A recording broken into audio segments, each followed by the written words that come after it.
So it turns out that Donald Trump, with regard to all of these documents he was hiding down at Mar-a-Lago, may have accidentally screwed himself over by passing a law in 2018 that actually stiffened the prison sentence for the possible law that he may have broken.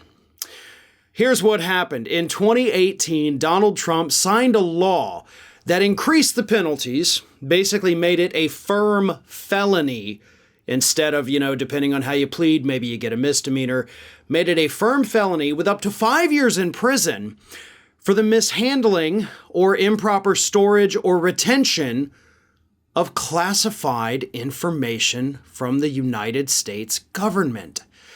And he did this, of course, because he wanted Hillary Clinton to be prosecuted for, allegedly doing the thing that Donald Trump actually did. So he passes this law, signs it into law, actually. He didn't pass it, but he signs it into law, 2018, thinking, oh boy, I got her. Well, fast forward 4 years, that very same law might be used to not only possibly put Donald Trump in jail for up to 5 years, but also, based on the Presidential Records Act, penalties for violations bar him from holding public office ever again. Which I would think, to be honest, if he gets 5 years in prison, that's probably enough to bar him from holding office, at least in the minds of the public. But folks, you gotta love this absolutely delicious irony that Donald Trump might be taken down by the very law he signed that was designed, of course, to take down Hillary Clinton. It didn't work out too well for him then, and it sure as hell is not working out very well for him right now. But that's what happens, right?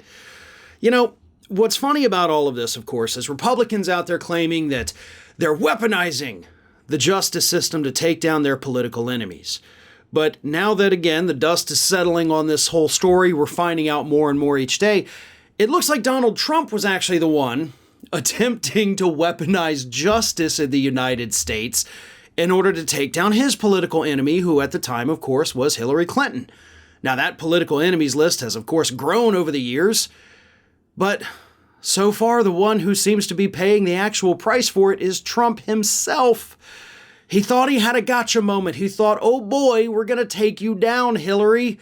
We're going to show how corrupt the Democrats are, but even after investigations and hearings and her sitting in front of the House committee for 11 hours and testifying, and Comey with his October surprise before the 2016 election, nothing could take Hillary Clinton down, because whether you love her or hate her, turns out she didn't actually do anything that was prosecutable.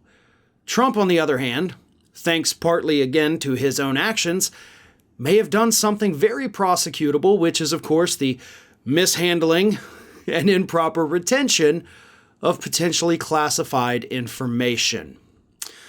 The judge would not have allowed this seizure at Mar-a-Lago to take place if the lawyers that went in there weren't able to show probable cause.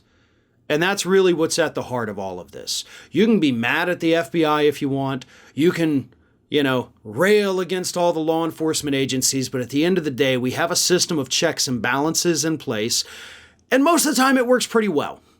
And that's why these, FBI agents couldn't just run in there willy-nilly.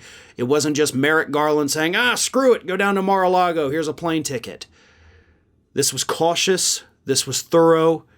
They didn't do it on a whim. They did it because clearly they think they might be able to get a criminal who used to be sitting in the White House. Hey everyone, this is Aspen. And did you know that for the low cost of $0 per day, you can subscribe to the Fair and Balanced YouTube channel. We also encourage you to like, comment, and share. But again, click that subscribe button and help Aspen not be so grumpy.